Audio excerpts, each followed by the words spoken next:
Hi എല്ലാവർക്കും റിയലിൻ്റെ online ക്ലാസ്സിലേക്ക് സ്വാഗതം. അപ്പോൾ നമ്മൾ ഹിസ്റ്ററിയിലെ ഫസ്റ്റ് ചാപ്റ്ററിൻ്റെ ഒരു പകുതിയോളം ഏതാണ്ട് കവർ ചെയ്ത് കഴിഞ്ഞു. നമുക്കിനി ഇതിലെ ഏറ്റവും ഇമ്പോർട്ടൻ്റ് ആയിട്ടുള്ള സെക്കൻഡ് ഹാഫിലെ സിവിൽ ഡിസൊബീഡിയൻസ് മൂവ്മെൻറ്റ് എന്ന് പറയുന്ന ഒരു ഏരിയയാണ് നമുക്ക് ഡിസ്കസ് ചെയ്യാനുള്ളത്. നമ്മളപ്പോൾ കഴിഞ്ഞ ക്ലാസ്സിൽ ഈ സിവിൽ ഡിസൊബീഡിയൻസ് മൂവ്മെൻറ്റ് എന്തായിരുന്നു എന്നുള്ള കാര്യങ്ങൾ നമ്മൾ ഡിസ്കസ് ചെയ്യാമായിരുന്നു. നമ്മൾ പറഞ്ഞു നിർത്തിയത് എന്തായിരുന്നു, differences between non corporation movement and civil disobedience movement. ഈ ഏരിയയാണ് നമ്മൾ എന്ത് ചെയ്തത്, പറഞ്ഞു നിർത്തിയത്. അപ്പോൾ നമുക്കിനി ഈ ക്ലാസ്സിൽ നമ്മൾ ഡിസ്കസ് ചെയ്യുന്ന പ്രധാനപ്പെട്ട ഏരിയ എന്ന് പറയുന്നത് നമ്മൾ എങ്ങനെ അല്ലെങ്കിൽ എന്താണ് ഇന്ത്യ എന്ന് പറയുന്ന രാജ്യത്തിൽ ഈ സിവിൽ ഡിസൊബീഡിയൻസ് എന്ന് പറയുന്ന ഐഡിയ എങ്ങനെയാണ് ആപ്ലിക്കബിൾ ആയത്, അല്ലെങ്കിൽ എന്താണ് ഈ ഐഡിയയിലേക്ക് നമ്മൾ എത്തിയത് എങ്ങനെയാണ്, അല്ലെങ്കിൽ എന്തുകൊണ്ട് സിവിൽ ഡിസൊബീഡിയൻസ് എന്ന് പറയുന്ന ആശയം അല്ലെങ്കിൽ ഐഡിയ അഡോപ്റ്റ് ചെയ്യപ്പെട്ടു എന്നുള്ളതാണ് നമ്മൾ ഇനി ഡിസ്കസ് ചെയ്യാൻ പോകുന്നത്. അപ്പോൾ നമ്മൾ പ്രധാനപ്പെട്ട ഡിഫറൻസിൽ നമ്മൾ പറഞ്ഞായിരുന്നു എന്താണ്, നോൺ കോപ്പറേഷൻ എന്ന് പറയുന്നത് നോട്ട് ഫോളോ ദ റൂൾ ആണ്, ഭരണത്തെ എന്ത് ചെയ്യാതിരിക്കുക, ഫോളോ ചെയ്യാതിരിക്കുക. ഓക്കെ, അതേസമയം നമ്മൾ സിവിൽ ഡിസൊബീഡിയൻസിലേക്ക് വരുമ്പോൾ നമ്മൾ കുറച്ചുകൂടി ഇൻറ്റൻസ് ആവുകയാണ്. നോൺ കോപ്പറേഷനിൽ നിന്നും സിവിൽ ഡിസൊബീഡിയൻസിലേക്ക് വരുമ്പോൾ എന്താണ്, breaking of the rule breaking of the law എന്ന് പറയുന്ന എന്താണ് ആശയത്തിലേക്ക് നമ്മൾ നിയമങ്ങൾ എന്ത് ചെയ്യാണ്, ലംഘിക്കുകയാണ്. അപ്പോൾ അതുവരെ എന്താണ് നമ്മുടെ ഡിസെന്റ് അല്ലെങ്കിൽ നമ്മുടെ എതിർപ്പുകൾ ഗവൺമെന്റിനെ അറിയിക്കുക എന്നുള്ളതായിരുന്നു നോൺ കോപ്പറേഷനിലൂടെ ചെയ്തുകൊണ്ടിരുന്നത്. അതേസമയം നമ്മൾ എന്താണ് സിവിൽ ഡിസൊബീഡിയൻസിലേക്ക് വരുമ്പോൾ നമ്മൾ ശക്തമായിട്ട് എന്ത് ചെയ്യാണ്, ആ നിയമങ്ങളെ അല്ലെങ്കിൽ ബ്രിട്ടീഷ് നിയമങ്ങളെ നമ്മൾ എതിർക്കുകയാണ്, ശക്തമായി എതിർക്കുന്നു, അതിനെ എന്ത് ചെയ്യുന്നു, അവഗണിക്കുന്ന അല്ലെങ്കിൽ അവോയ്ഡ് ചെയ്യുന്ന ഒരു സാഹചര്യമാണുള്ളത്. അപ്പോൾ നമ്മൾ എങ്ങനെയാണ് ഈ സിവിൽ ഡിസൊബീഡിയൻസിലേക്ക് എത്തിയതെന്ന് നമുക്ക് നോക്കാം. അപ്പോൾ ഫസ്റ്റ് ഓഫ് ഓൾ നമ്മൾ പറയുന്നു 1922 എന്തായിരുന്നു 1922 പ്രത്യേകത നമ്മൾ പറയാനുണ്ട്. ചൗരി ചൗര ഇൻസിഡന്റ് ആണ് അതിൻ്റെ ഏറ്റവും ഇമ്പോർട്ടൻ്റ് ആയിട്ടുള്ളത്. എന്താണ് ചൗരി ചൗര എന്ന് പറയുന്ന സ്ഥലത്ത് എന്താണ് നടന്നിരുന്ന ഒരു പീസ്ഫുൾ സത്യാഗ്രഹം അല്ലെങ്കിൽ നമ്മൾ പീസ്ഫുള്ളായിട്ട് നടന്നിരുന്ന ഒരു പ്രൊട്ടസ്റ്റിനെതിരെ എന്ത് ചെയ്യുന്നു, പോലീസ് വളരെ ശക്തമായ ഫോഴ്സ് ഉപയോഗിക്കുന്നു, ബ്രൂട്ടലി എന്ത് ചെയ്യുന്നു, ഈ പറയപ്പെടുന്ന ആളുകളെല്ലാം എന്ത് ചെയ്യുന്നു, അജിറ്റേറ്റഡ് ആയിട്ടുള്ള ആളുകളെല്ലാം എന്ത് ചെയ്യുന്നു, മർദ്ദിക്കുന്ന ഒരു അവസ്ഥ ഉണ്ടായി. സോ അപ്പോൾ ഇത്രയും ഇൻറ്റൻസ് ആകുന്ന സമയത്ത് എന്ത് ചെയ്യുന്നു, ഈ പറയപ്പെടുന്ന മാസ് അല്ലെങ്കിൽ ആ ജനങ്ങൾ എന്ത് ചെയ്യുന്നു, ചെറുതായിട്ടുള്ള പോലീസ് സ്റ്റേഷനെ ആക്രമിക്കുന്നു, പോലീസ് സ്റ്റേഷനെ കത്തിക്കുന്നു, എന്താണ് പറയപ്പെടുന്ന അവിടെയുള്ള പോലീസുകാരെ എന്ത് ചെയ്യുന്നു, കൊല്ലുന്ന ഒരു അവസ്ഥയിലേക്ക്, മർഡർ ചെയ്യുന്ന ഒരു അവസ്ഥയിലേക്ക് എത്തുന്നു. സോ ഇത്രയും അല്ലെങ്കിൽ ഈ പറയപ്പെടുന്ന ഒരു സർക്കംസ്റ്റാൻസസിൽ എത്തുമ്പോൾ ഈ മൂവ്മെന്റിന്റെ ഒരു സ്റ്റൈൽ അല്ലെങ്കിൽ ഈ മൂവ്മെന്റ് ഉദ്ദേശിച്ച കാര്യത്തിൽ നിന്നും എന്ത് ചെയ്യുന്നു, പിന്മാറുന്നു, അല്ലെങ്കിൽ അതിന്റെ പാത്തിൽ എന്ത് ചെയ്യുന്നു, ഒരു വേരിയേഷൻ ഉണ്ടാകും. കാരണം ഗാന്ധി പറഞ്ഞത് അല്ലെങ്കിൽ എന്താണ് ഗാന്ധി മുന്നോട്ട് വെച്ച ഐഡിയ എന്ന് പറയുന്നത് എന്താണ്, നോൺ വയലൻസ് ആയിരുന്നു. അപ്പോൾ ഈ പോലീസ് സ്റ്റേഷൻ കത്തിക്കുക അല്ലെങ്കിൽ പോലീസുകാരെ കൊല്ലുക എന്നൊക്കെ പറയുമ്പോൾ എന്തല്ല, ഒരിക്കലും നോൺ വയലൻസ് അല്ല, അഹിംസയല്ല, അത് വയലൻസിലേക്ക് മാറി. സോ അതുകൊണ്ട് തന്നെ 1922 എന്ത് ചെയ്യുന്നു, ഗാന്ധി എന്തിന് നിർബന്ധിതനാകുന്നു, ഈ പറയപ്പെടുന്ന നോൺ കോപ്പറേഷൻ മൂവ്മെന്റ് എന്ത് ചെയ്തു, ഫോളോ ഓഫ് ചെയ്യാൻ, നിർത്തിവെക്കാൻ എന്ത് ചെയ്യുന്നു, നിർബന്ധിതനാകുന്ന ഒരവസ്ഥ അവിടെ ഉണ്ടായി. അപ്പോൾ 1922 എന്ത് ചെയ്യുന്നു, ഈ നോൺ കോപ്പറേഷൻ മൂവ്മെന്റിന്റെ എൻഡോടുകൂടിയാണ് എന്ത് ചെയ്യപ്പെടുന്നത്, ഈ പറയപ്പെടുന്ന സിവിൽ ഡിസൊബീഡിയൻസ് എന്നുള്ള ആശയം പിന്നീട് എന്ത് ചെയ്യുന്നത്, കടന്നു വരുന്നത്. ഓക്കെ, അപ്പോൾ അപ്പം ഈ സമയത്ത് ഒരു പ്രധാനപ്പെട്ട ഒരു ഏരിയ എന്ന് പറയുന്നത് different stand in Indian national Congress. അപ്പോൾ നമുക്കറിയാം ഇന്ത്യൻ നാഷണൽ മൂവ്മെന്റ് ലീഡ് ചെയ്ത ഒരു ഓർഗനൈസേഷൻ എന്ന് പറയുന്നത് ഏതായിരുന്നു, ഇന്ത്യൻ നാഷണൽ കോൺഗ്രസ് ആയിരുന്നു. ഫോംഡ് ഇൻ 1885 1885 ഫോം ചെയ്ത ഇന്ത്യൻ നാഷണൽ കോൺഗ്രസിന്റെ നേതൃത്വത്തിലാണ് എന്ത് ചെയ്യുന്നത്, ഇപ്പോൾ ഈ സമയത്ത് എന്ത് ചെയ്യുന്നത്, മൂവ്മെന്റ് എന്ത് ചെയ്യുന്നത്, ലീഡ് ചെയ്തുകൊണ്ടിരിക്കുന്നത്. അപ്പോൾ ഈ സമയത്ത് ഇന്ത്യൻ നാഷണൽ കോൺഗ്രസിൽ തന്നെ എന്ത് ചെയ്യുന്നുണ്ട്, ഒരു രണ്ട് അല്ലെങ്കിൽ ഡിഫറൻ്റ് ആയിട്ടുള്ള സ്റ്റാൻഡുകൾ എന്ത് ചെയ്യുന്നുണ്ട്, എടുക്കുന്നുണ്ട്. അപ്പോൾ ഏത് കാര്യത്തിലായിരുന്നു, കൗൺസിൽ ഇലക്ഷനുമായി ബന്ധപ്പെട്ടായിരുന്നു എന്ന് പറയുന്നത് ഈ ഡിഫറൻറ്റ് സ്റ്റാൻഡ് എന്ന് പറയുന്നത്. നമുക്കറിയാം ഇമ്പീരിയൽ ലെജിസ്ലേറ്റീവ് കൗൺസിൽ എന്ന് പറയുന്ന കൗൺസിൽ ഉണ്ടായിരുന്നു, നമുക്കറിയാം നിയമനിർമ്മാണ സഭയായിട്ടൊക്കെ നിലനിന്നിരുന്ന ഒരു ഘടകമാണത്. അപ്പോൾ അതുപോലെ തന്നെ ഈ പറയപ്പെടുന്ന ഓരോ പ്രോവിൻസിനും ഓരോ കൗൺസിലും, അപ്പോൾ പ്രൊവിൻഷ്യൽ കൗൺസിൽ ഇലക്ഷനാണ് എന്ത് ചെയ്യുന്നത് ഇവിടെ നടക്കാനും തീരുമാനിച്ചിരിക്കുന്നത്. അപ്പോൾ ഈ പറയപ്പെടുന്ന കൗൺസിൽ ഇലക്ഷനുമായിട്ട് ബന്ധപ്പെട്ട് ഈ INC ഇന്ത്യൻ നാഷണൽ കോൺഗ്രസിൽ രണ്ട് സ്റ്റാൻഡുകൾ എന്ത് ചെയ്തിരുന്നു, നിലനിന്നിരുന്നു. നോക്കാം ആ കാലത്തുണ്ടായിരുന്ന. അപ്പോൾ ഈ പറയപ്പെടുന്ന ഈ ഇലക്ഷനെ കുറിച്ച് പ്രതിപാദിക്കുന്നത് എന്താ, കൗൺസിൽ ഇലക്ഷനെ കുറിച്ച് പ്രതിപാദിക്കുന്നത് government of India act of 1990 1919 നിലവിൽ 1919 നിലവിൽ ഗവൺമെന്റ് ഓഫ് ഇന്ത്യ ആക്ടിലാണ് പ്രോവിൻഷ്യൽ കൗൺസിൽ ഇലക്ഷനുകളെ കുറിച്ച് പറയുന്നത്. അപ്പോൾ ഈ പറയപ്പെടുന്ന എന്താണ് ആക്ട് പ്രകാരം കൗൺസിൽ ഇലക്ഷനുമായിട്ട് ബന്ധപ്പെട്ട് ചർച്ചകൾ വരുമ്പോഴാണ് INC രണ്ട് സ്റ്റാൻഡ് വരുന്നത്. ഫസ്റ്റ് ഓഫ് ഓൾ എന്ന് പറയുന്നത് അന്നുണ്ടായിരുന്ന ലീഡേഴ്സ് ആയിട്ടുള്ള മോത്തിലാൽ നെഹ്റു, അതുപോലെ തന്നെ CR ദാസ് പോലുള്ള മുതിർന്ന നേതാക്കൾ, എൽഡർ ലീഡേഴ്സിനെ കുറിച്ചാണ് ഇവിടെ പറയുന്നത്. അപ്പോൾ അവരുടെ സ്റ്റാൻഡ് എന്ന് പറയുന്നത് എന്താണ്, demand for participate in council election, council ഇലക്ഷനുകളിൽ പങ്കെടുക്കണം. നോക്കുക, ആ സമയത്ത് കൗൺസിൽ ഇലക്ഷനുകളിൽ പങ്കെടുക്കണമെന്ന് ഈ പറയപ്പെടുന്ന എൽഡർ ലീഡേഴ്സ് പറഞ്ഞ ഏറ്റവും പ്രധാനപ്പെട്ട കാര്യം എന്ന് പറഞ്ഞാൽ ഈ ബ്രിട്ടീഷ് ഗവൺമെൻറ് കൊണ്ടുവരുന്ന പോളിസികളെല്ലാം ഒരിക്കലും ഇന്ത്യക്കാർക്ക് വേണ്ടിയല്ല, അല്ലെങ്കിൽ ഇന്ത്യയിൽ ജസ്റ്റ്ഫുള്ളായിട്ട് നീതിയുക്തമായി ഇംപ്ലിമെൻറ്റ് ചെയ്യാൻ പറ്റുന്ന നിയമങ്ങളായിരുന്നില്ല, അല്ലെങ്കിൽ എപ്പോഴും ബ്രിട്ടീഷ് അല്ലെങ്കിൽ ഇംഗ്ലീഷുകാർക്ക് ഫേവറായിട്ടുള്ള നിയമങ്ങളായിരുന്നു ആര് കൊണ്ടുവന്നിരുന്നത്, ആ കാലഘട്ടത്തിൽ ബ്രിട്ടീഷുകാർ കൊണ്ടുവന്നിരുന്നത്. സോ അതുകൊണ്ട് തന്നെ ഈ പറയപ്പെടുന്ന കൗൺസിൽ ഇലക്ഷനുകളിൽ പങ്കെടുക്കുകയും കൗൺസിലുകളിൽ പോയി ബ്രിട്ടീഷ് നിയമങ്ങൾക്കെതിരെ എന്ത് ചെയ്യുക, വളരെ ശക്തമായി ആരോപണങ്ങൾ ഉന്നയിക്കുകയും ചെയ്യണമെന്നാണ് ആര് പറയുന്നത്, ഈ പറയപ്പെടുന്ന എൽഡർ ലീഡേഴ്സ് ആയിട്ടുള്ള CR ദാസ്, മോത്തിലാൽ നെഹ്റു പോലുള്ള ലീഡേഴ്സ് എന്ത് ചെയ്യുന്നു പറയുന്നത്. അപ്പം അവരുടെ INC അകത്ത് തന്നെ അവരുടെ സ്റ്റാൻഡ് നിലനിൽക്കുന്നതിന് വേണ്ടി അവർ പാർട്ടിക്ക് അകത്ത് തന്നെ സ്വരാജ് പാർട്ടി അല്ലെങ്കിൽ INC അകത്ത് തന്നെ സ്വരാജ് പാർട്ടി എന്ന് പറയുന്ന ഒരു യൂണിറ്റ് ആയിട്ട് അവരെന്ത് ചെയ്യുന്നു, മാറുന്നു. ഓക്കെ, അപ്പൊ അത് നമ്മൾ മനസ്സിലാക്കിയിരിക്കുക. അപ്പൊ അതേസമയം അന്നുണ്ടായിരുന്ന യങ്സ്റ്റേഴ്സ്, യങ്ങർ ലീഡേഴ്സ് ആയിട്ടുള്ള ഈ പറയപ്പെടുന്ന ജവഹർലാൽ നെഹ്റു, അതുപോലെ തന്നെ സുഭാഷ് ചന്ദ്രബോസ്, അപ്പൊ ഇങ്ങനെയുള്ള ആളുകൾ എന്താണ് പറയുന്നത്, demand for radical action or radical agitation. അപ്പൊ ഈ പറയപ്പെടുന്ന ലീഡേഴ്സിന്റെ ഒരു ഡിഫറൻറ്റ് സ്റ്റാൻഡാണ്. ഇപ്പൊ ഇതാണ് രണ്ടാമത്തെ സ്റ്റാൻഡ് എന്ന് പറയുന്നത്. ഫസ്റ്റ് സ്റ്റാൻഡ് എന്താണ്, ടു പാർട്ടിസിപ്പേറ്റ് ഇൻ കൗൺസിൽ ഇലക്ഷനിൽ പങ്കെടുക്കുക. ഇപ്പൊ രണ്ടാമത്തെ സ്റ്റാൻഡ് യങ്സ്റ്റേഴ്സ് എടുക്കുന്നതാണ്. അവർ പറയുന്നത് എന്താണ്, അവർ റാഡിക്കൽ ആക്ഷൻ ആണ് പറയുന്നത്. റാഡിക്കലിസം എന്താണെന്നൊക്കെ നമ്മൾ ഒരു തിയറട്ടിക്കലി നമ്മൾ 9ാം ക്ലാസ് പറഞ്ഞിട്ടുണ്ട്, ഒരു പോർഷനിൽ പറഞ്ഞിട്ടുണ്ട്. അപ്പൊ റാഡിക്കൽ ആക്ഷൻ എന്ന് പറഞ്ഞാൽ, റാഡിക്കലിസം എന്ന് പറഞ്ഞാൽ എന്താണ്, കംപ്ലീറ്റ് ചേഞ്ച് ആണ്. ഓക്കെ, എക്സിസ്റ്റ് ചെയ്യുന്ന ഈ സിസ്റ്റമായിട്ട് കോപ്പറേറ്റ് ചെയ്ത് പോകുക എന്നുള്ളതല്ല, എന്ത് ചെയ്യുക, കംപ്ലീറ്റ് ആയിട്ട് എന്ത് ചെയ്യുക, ആ സിസ്റ്റത്തെ മാറ്റുക. അപ്പോൾ എന്ത് ചെയ്യണം, മാസ് അജിറ്റേഷൻ അല്ലെങ്കിൽ മാസ് സ്ട്രഗിളുകൾ സംഘടിപ്പിക്കുക എന്നുള്ളതായിരുന്നു ആരുടെ ഡിമാൻഡ് എന്ന് പറയുന്നത്, ഈ പറയപ്പെടുന്ന അന്നുണ്ടായിരുന്ന യങ് ലീഡേഴ്സ് ആയിട്ടുള്ള ജവഹർലാൽ നെഹ്റു, അതുപോലെ തന്നെ സുഭാഷ് ചന്ദ്രബോസ് പോലുള്ള ലീഡേഴ്സിന്റെ പ്രധാനപ്പെട്ട ഐഡിയ എന്ന് പറഞ്ഞാൽ എന്തായിരുന്നു, റാഡിക്കൽ ആക്ഷൻ ആയിരുന്നു. ഓക്കെ, അപ്പൊ അത് മനസ്സിലാക്കുക. അപ്പൊ ഇതാണെന്ന് പറയുന്നത് INCക്ക് അകത്ത് നിലനിന്നിരുന്ന ഡിഫറൻറ്റ് ആയിട്ടുള്ള സ്റ്റാൻഡുകൾ എന്ന് പറയുന്നത്. ഓക്കെ, അപ്പോൾ ഈ പറയപ്പെടുന്നതിൽ നമ്മൾ തന്നെ പറയുന്നത് ഏറ്റവും പ്രധാനപ്പെട്ട government of India act of 1919 ആണ്. അപ്പൊ 1990 പ്രകാരമാണ് എന്ത് ചെയ്യുന്നത്, ഇലക്ഷൻ സംഘടിപ്പിക്കാൻ തീരുമാനിക്കുന്നത്. ആ ഇലക്ഷനുമായിട്ട് ബന്ധപ്പെട്ടാണ് ഡിഫറൻറ്റ് ആയിട്ടുള്ള 2 ഐഡിയകൾ നിലനിൽക്കുന്നത്. ഓക്കെ, അപ്പോൾ നമ്മൾ ഇനി മനസ്സിലാക്കേണ്ടത് 1920s 1920-കൾക്ക് ശേഷം ഉണ്ടായിട്ടുള്ള ഇന്ത്യൻ പൊളിറ്റിക്സിൽ അല്ലെങ്കിൽ ഇന്ത്യൻ രാഷ്ട്രീയത്തിൽ ഉണ്ടായിട്ടുള്ള അല്ലെങ്കിൽ ഇന്ത്യൻ പൊളിറ്റിക്സിനെ ഷേപ്പ് ചെയ്ത 2 ഘടകങ്ങളാണ്. ഓക്കെ, ലേറ്റ് 1920s എന്ന് പറയുന്നത് ഒരു വളരെ ക്രൈസിസ് അല്ലെങ്കിൽ രാജ്യം വലിയൊരു ക്രൈസിസ് നേരിട്ട കാലഘട്ടമാണ്. ഇപ്പോൾ 2 ഫാക്ടേഴ്സ് എന്ന് പറയുന്നത് ഈ പറയപ്പെടുന്ന 1925-ലും അല്ലെങ്കിൽ 25 ആ കാലഘട്ടത്തിൽ നിലനിൽക്കുന്ന ഒരു എക്കണോമിക് ഡിപ്രഷൻ, രാജ്യത്ത് ആകമാനം എന്ത് ചെയ്യുന്നു, വലിയൊരു എക്കണോമിക് ക്രൈസിസ് അല്ലെങ്കിൽ രാജ്യം വലിയൊരു സാമ്പത്തിക പ്രതിസന്ധി എത്തിയാണ് നേരിടുകയാണ്. കാരണം നമുക്കറിയാം നമ്മുടെ എക്സ്പ്ലോയിറ്റ് ചെയ്തുകൊണ്ടിരിക്കുകയാണ്. അപ്പോൾ അതുകൊണ്ട് തന്നെ രാജ്യം വലിയൊരു എക്കണോമിക് ക്രൈസിസ് നേരിടുന്നു. സോ അതോടൊപ്പം തന്നെ 1926 ഓക്കെ, വർഷം മറന്നു പോയത് 1926 എന്ത് ചെയ്യുന്നു, ഈ എക്കണോമിക് അല്ലെങ്കിൽ ഈ പറയുന്ന എക്കണോമിക് ക്രൈസിസിന്റെ ഭാഗമായിട്ട് ഈ അഗ്രികൾച്ചറൽ പ്രോഡക്റ്റുകളുടെ കാർഷിക ഉൽപ്പന്നങ്ങളുടെ വില എന്ത് ചെയ്തു, 1926 ഇടിയുന്നു. ദെൻ അത് 1930 ആകുന്നതോടുകൂടി എന്ത് ചെയ്യുന്നു, കംപ്ലീറ്റ്ലി ഡിമോളിഷ് ചെയ്യുന്നു. ഓക്കെ, വില ഒട്ടും അല്ലെങ്കിൽ ഈ പറയപ്പെടുന്ന കാർഷിക ഉൽപ്പന്നങ്ങൾക്ക് യാതൊരു തരത്തിലുള്ള വിലയും അല്ലെങ്കിൽ കർഷകർക്ക് സർവൈവ് ചെയ്യാൻ പറ്റാത്ത ഒരു സാഹചര്യമാണ് അവിടെ ഉണ്ടായിരുന്നത്, രാജ്യത്ത് ഉണ്ടായിരുന്നത്. അപ്പോൾ 1926 എന്ത് ചെയ്യുന്നു, വില കുറയുന്നു അല്ലെങ്കിൽ വില ഇടിഞ്ഞു തുടങ്ങുന്നു. 1930 ആകുമ്പോഴത്തേക്കും കംപ്ലീറ്റ് ആയിട്ട് എന്ത് ചെയ്യുന്നു, അത് ഇല്ലാതെ. അപ്പോൾ 1929 എന്ന് പറഞ്ഞാൽ 1930 എന്നൊക്കെ പറയുമ്പോൾ ഒരു വേറെ വലിയ പ്രത്യേകത, രാജ്യവും ലോകവും ഒരു വലിയ ഗ്രേറ്റ് ഇക്കണോമിക് ഡിപ്രഷൻ നേരിടുന്ന ഒരു കാലഘട്ടം അല്ലെങ്കിൽ ആ കാലഘട്ടം തുടങ്ങുകയാണ്.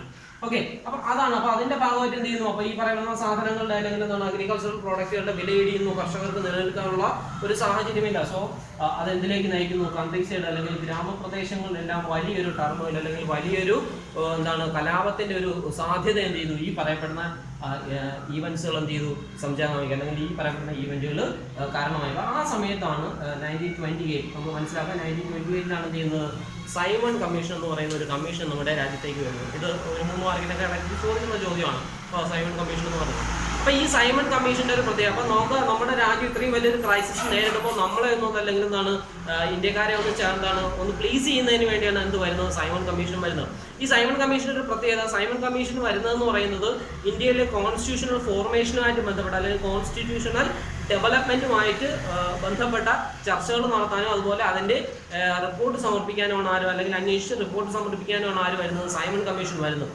ഈ സൈമൺ കമ്മീഷന്റെ പ്രത്യേകത എന്ന് പറയുന്നത് ഇന്ത്യയിൽ അല്ലെങ്കിൽ ഫ്യൂച്ചർ ഇന്ത്യ, ഭാവിയിൽ ഇന്ത്യയിലെ കോൺസ്റ്റിറ്റ്യൂഷൻ എങ്ങനെയാവണം എന്നുള്ള കാര്യത്തെക്കുറിച്ച് തീരുമാനമെടുക്കുന്നതിന് വേണ്ടിയാണ് കമ്മീഷൻ. പക്ഷേ ഈ കമ്മീഷൻ ചെറിയൊരു പ്രശ്നം ഉണ്ടായിരുന്നു.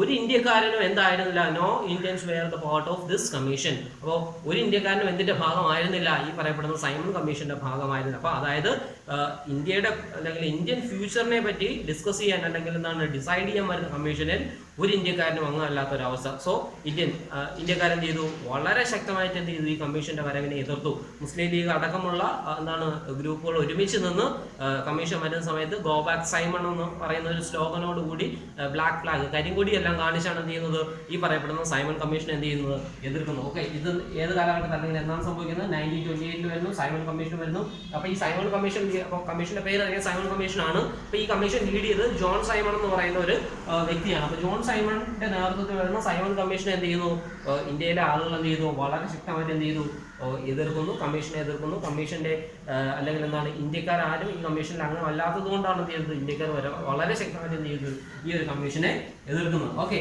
അപ്പൊ ഈ സമയത്ത് പ്രശ്നം കൂടുതൽ രൂക്ഷമാകുമ്പോൾ 1929. അപ്പൊ നമുക്കറിയാം, നമുക്ക് എന്താണ് ഇൻഡിപെൻഡൻസ് അല്ലെങ്കിൽ ഫ്രീഡം എന്ന് പറയുന്ന ഒരു ഐഡിയയെ കുറിച്ച് എന്തില്ല, എല്ലാവർക്കും വലിയ അവബോധം ഒന്നും ഉണ്ടായിരുന്നില്ല ആ കാലഘട്ടത്തിൽ എന്ന് പറയുന്നത്. അപ്പം അതിന്റെ ഭാഗമായിട്ട് അല്ലെങ്കിൽ എന്താണ് അജിറ്റേഷൻ ശക്തമാകുന്നതോടുകൂടി എന്ത് ചെയ്യുന്നു, ഈ പറയപ്പെടുന്ന ആ കാലഘട്ടത്തിലുണ്ടായിരുന്ന വൈസ്രോയി, ഓക്കെ, നമ്മൾ ആളുടെ പേര് മറന്നു പോയത്, ലോർഡ് ഇർവിൻ എന്ത് ചെയ്യുന്നു, ഇന്ത്യക്ക് മുന്നിലേക്ക് ഒരു പുതിയ ഓഫർ വയ്ക്കുകയാണ്. ഓക്കെ, ഇന്ത്യക്കാരെ എല്ലാം അല്ലെങ്കിൽ ഇന്ത്യക്കാരെ ഒന്ന് സമാധാനപ്പെടുത്തുന്നതിന് വേണ്ടി അദ്ദേഹം എന്ത് ചെയ്തു, ഒരു ഓഫർ മുന്നോട്ട് വയ്ക്കുന്നു. എന്താണ്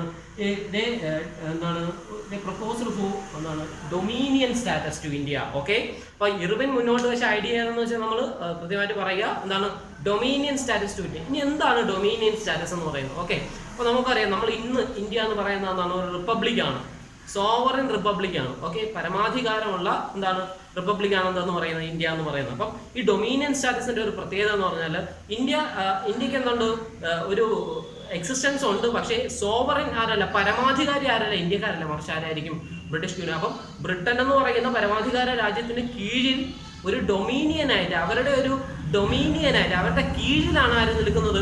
അപ്പം ഇവിടെ ഫ്രീഡം ഒക്കെ കാണും, പക്ഷേ സോവറൻ അല്ലെങ്കിൽ പരമാധികാരി എന്ന് പറയുന്ന ആരായിരിക്കും, ബ്രിട്ടൻ ആയിരിക്കും. അപ്പൊ അത്തരത്തിലൊരു ഡൊമീനിയൻ സ്റ്റാറ്റസ് ആർക്ക് ഓഫർ ചെയ്തു, ഇന്ത്യക്ക് അന്നുണ്ടായിരുന്ന വൈസ്രോയി ആയിരുന്ന ഇർവിൻ എന്ത് ചെയ്തു, ഒരു ഡൊമീനിയൻ സ്റ്റാറ്റസ് എന്ത് ചെയ്തു, മുന്നിലേക്ക് ഓഫർ ചെയ്തു. ഓക്കെ, ഈ സമയത്ത് ഇന്ത്യൻ നാഷണൽ കോൺഗ്രസിൽ ഇതുമായിട്ട് ബന്ധപ്പെട്ട് വളരെ ശക്തമായിട്ടുള്ള എന്താണ് ചർച്ചകൾ നടക്കുന്നത്. അപ്പൊ അന്നുണ്ടായിരുന്ന ഈ പറയപ്പെടുന്ന എൽഡർ ലീഡേഴ്സ്, നമുക്ക് അറിയാം ലിബറൽസ്, മോഡറേറ്റ്, അപ്പൊ ഈ ഒരു ചിന്താഗതിക്കാരാണ് ഈ അന്നുണ്ടായിരുന്ന എൽഡേഴ്സ് എന്ന് പറയുന്നത്. അവർ മുന്നോട്ട് വെച്ച ഐഡിയ എന്ന് പറയുന്നത് എന്താണ് വർക്ക് വിത്തിൻ ദിസ് ഡൊമീനിയൻ. അപ്പൊ ഈ ഡൊമീനിയൻ സ്റ്റാറ്റസിനുള്ളിൽ നിന്നുകൊണ്ട് എന്താണ് കോൺസ്റ്റിറ്റ്യൂഷണൽ ഫ്രെയിംവർക്കോട് കൂടി എന്ത് ചെയ്യുക, നിലനിൽക്കുക എന്നുള്ളതായിരുന്നു ഈ പറയപ്പെടുന്ന എന്താണ് എൽഡർ ലീഡേഴ്സ് മുന്നോട്ട് വെച്ച ഐഡിയ. പക്ഷേ എന്താണ് കാലഘട്ടം മുന്നോട്ട് പോകും തോറും എന്ത് ചെയ്യുന്നു, ഈ പറയപ്പെടുന്ന ഈ മോഡറേറ്റ്സ്, ലിബറൽസ് അല്ലെങ്കിൽ ഇവരുടെ ഒരു സ്വാധീനം ഇന്ത്യൻ നാഷണൽ കോൺഗ്രസിൽ പതിയെ ഇല്ലാതാകുകയും അന്നുണ്ടായിരുന്ന റാഡിക്കൽ ഐഡിയകൾ മുന്നോട്ട് വെച്ച ജവഹർലാൽ നെഹ്റുവിനെ പോലുള്ള ലീഡേഴ്സിന്റെ ആശയങ്ങൾ എന്ത് ചെയ്യുന്നു, ജനങ്ങൾ ഏറ്റെടുക്കുകയും ചെയ്യുന്നു. അപ്പം ഇന്ത്യൻ നാഷണൽ കോൺഗ്രസിന്റെ ഒരു എന്താണ് മെജോറിറ്റി സപ്പോർട്ട് ജവഹർലാൽ നെഹ്റുവിന് കിട്ടുന്നു. അപ്പൊ ഈ ഒരു സാഹചര്യത്തിൽ 1929 ഡിസംബർ, ഈ ഡേറ്റ് ഓർമ്മിച്ച് വെച്ചേക്കുക, ഇന്ത്യൻ നാഷണൽ കോൺഗ്രസിന്റെ Lahore session of Indian national Congress എന്ത് ചെയ്യുന്നു, ഫോർമലൈസ് ദ ഡിമാൻഡ് ഓഫ് പൂർണ്ണ സ്വരം, ദ ഐഡിയ ഓഫ് പൂർണ്ണ സ്വരം. എന്താണ് പൂർണ്ണ സ്വരാജ് അല്ലെങ്കിൽ കംപ്ലീറ്റ് ഇൻഡിപെൻഡൻസ്? നമുക്കൊരിക്കലും ഡൊമീനിയൻ സ്റ്റാറ്റസ് അല്ല വേണ്ടത്, മറിച്ച് എന്താണ് വേണ്ടത്, പൂർണ്ണ സ്വരാജ് അല്ലെങ്കിൽ കംപ്ലീറ്റ് ഇൻഡിപെൻഡൻസ് ആണ് വേണ്ടത് എന്നുള്ള ഒരു ഐഡിയയിലേക്ക് ആരെത്തുന്നു, ഇന്ത്യൻ നാഷണൽ കോൺഗ്രസ് എത്തുന്നു. ഓക്കെ, അപ്പൊ എന്താണ്, അപ്പൊ ആ കാലഘട്ടം വരെ അല്ലെങ്കിൽ ആ സമയം വരെ ഇന്ത്യക്കാർ എന്താണ് ഇത് എക്സ്പീരിയൻസ് ചെയ്യാതിരുന്ന പൂർണ്ണ സ്വരാജ് അല്ലെങ്കിൽ കംപ്ലീറ്റ് ഇൻഡിപെൻഡൻസ് എന്ന് പറയുന്ന ഒരു ഐഡിയയിലേക്ക് അല്ലെങ്കിൽ ആ ഒരു ഡിമാൻഡിലേക്ക് ആരെത്തുന്നു, ഇന്ത്യൻ നാഷണൽ കോൺഗ്രസ് 1929 ഡിസംബറിൽ നടന്ന ലാഹോർ സെഷനിലൂടെ എന്ത് ചെയ്യുന്നു, വന്നെത്തുന്നു. ഓക്കെ, അപ്പോൾ ഇന്ത്യക്കാർ എന്ത് ഡിമാൻഡ് ചെയ്ത് തുടങ്ങി, നമുക്ക് ഇനി വേണ്ടത് എന്താണ്, നിങ്ങളുടെ ഡൊമീനിയൻ സ്റ്റാറ്റസ് എല്ലാം, മറിച്ച് എന്താണ്, വി നീഡ് കംപ്ലീറ്റ് ഇൻഡിപെൻഡൻസ്. എന്താണ് പൂർണ്ണമായിട്ടും അല്ലെങ്കിൽ കംപ്ലീറ്റ് ആയിട്ട് നമുക്ക് എന്ത് വേണം, സ്വാതന്ത്ര്യം വേണം, സ്വാതന്ത്ര്യം കിട്ടണമെന്നാണ് ആര് പറയുന്നത്, ഇന്ത്യക്കാർ പറയാൻ തുടങ്ങി. അപ്പോൾ അതിന്റെ ഭാഗമായിട്ട് അല്ലെങ്കിൽ ആ പറയപ്പെടുന്ന ഒരു ആശയം എന്താണ് നമ്മൾ രൂപീകരിച്ചതിന്റെ ഭാഗമായിട്ട് 1930 ജാനുവരി 26 എന്തായിട്ട് ആചരിക്കാൻ തുടങ്ങി, നമ്മൾ ഇൻഡിപെൻഡൻസ് ഡേ ആയിട്ട് സെലിബ്രേറ്റ് ചെയ്തു. പക്ഷെ എന്തല്ല ഈ പറയപ്പെടുന്ന ഒരു അല്ലെങ്കിൽ ഈ പറയപ്പെടുന്ന സെലിബ്രേഷനൊന്നും വലിയൊരു ഹൈപ്പ് അല്ലെങ്കിൽ എന്താണ് വലിയൊരു വൈഡ് റീച്ച് എന്ത് ചെയ്തിരുന്നില്ല, ലഭിച്ചിരുന്നില്ല. ഓക്കെ, അപ്പൊ ഇതിലൂടെ അല്ലെങ്കിൽ ഈ ഇൻസിഡന്റുകളിലൂടെ എല്ലാം സംഭവിച്ചതെന്ന് പറഞ്ഞാൽ എന്താണ്, ഫ്രീഡം എന്ന് പറയുന്ന ഒരു അബ്സ്ട്രാക്ട് ഐഡിയ, ഓക്കെ, ഫ്രീഡം എന്ന് പറയുന്ന ഒരു അബ്സ്ട്രാക്ട് ഐഡിയ എന്ത് ചെയ്യപ്പെട്ടു, ജനങ്ങൾക്കിടയിലേക്ക് എന്ത് ചെയ്തു, ഫോം ചെയ്തു. ഓക്കെ, എന്താണ് ഫ്രീഡം? അപ്പൊ കംപ്ലീറ്റ് ഇൻഡിപെൻഡൻസ് എന്ന് പറയുമ്പോൾ ഇൻഡിപെൻഡൻസിനകത്ത് എന്താണ്, അല്ലെങ്കിൽ സ്വാതന്ത്ര്യം നമ്മൾ ഉദ്ദേശിക്കുന്നത് എന്താണ്, അല്ലെങ്കിൽ ഫ്രീഡം എന്ന് പറയുന്ന ഒരു അബ്സ്ട്രാക്ട് ഐഡിയ, അല്ലെങ്കിൽ അപ്പൊ അവിടെ ഒരു അബ്സ്ട്രാക്ട് ഐഡിയ ആണ്. ഫ്രീഡം എന്ന് പറഞ്ഞാൽ ഇതാണ്, അല്ലെങ്കിൽ ഇത് ഇങ്ങനെ ആയിരിക്കണം എന്ന് പറയുന്ന ഒരു ഐഡിയ എന്ത് ചെയ്യപ്പെട്ടു, ഈ പറയപ്പെടുന്ന ഇൻസിഡന്റുകളിലൂടെ എല്ലാം ഫോം ചെയ്യപ്പെട്ടു. ഓക്കെ, അപ്പൊ ഫ്രീഡം എന്ന് പറയുന്ന അബ്സ്ട്രാക്ട് ഐഡിയ എന്ത് ചെയ്തു, ഫോം ചെയ്തു. സോ ഈ പറയപ്പെടുന്ന ഫ്രീഡം എന്ന് പറയുന്ന അബ്സ്ട്രാക്ട് ഐഡിയ, അല്ലെങ്കിൽ ഈ പറയപ്പെടുന്ന ഇത് ആപ്ലിക്കബിൾ ആകുന്നതിന് വേണ്ടി ഏതൊക്കെ മാർഗങ്ങൾ സ്വീകരിക്കണം, അപ്പോൾ ആ ഫ്രീഡം അറ്റൈൻ ചെയ്യുന്നതിന് വേണ്ടി സ്വീകരിച്ച മാർഗങ്ങളിൽ ഒന്നായിരുന്നു, അല്ലെങ്കിൽ ആപ്ലിക്കബിൾ ആക്കുന്നതിന് വേണ്ടി സ്വീകരിച്ച മാർഗങ്ങളിൽ ഒന്നായിരുന്നു എന്തെന്ന് പറയുന്നത്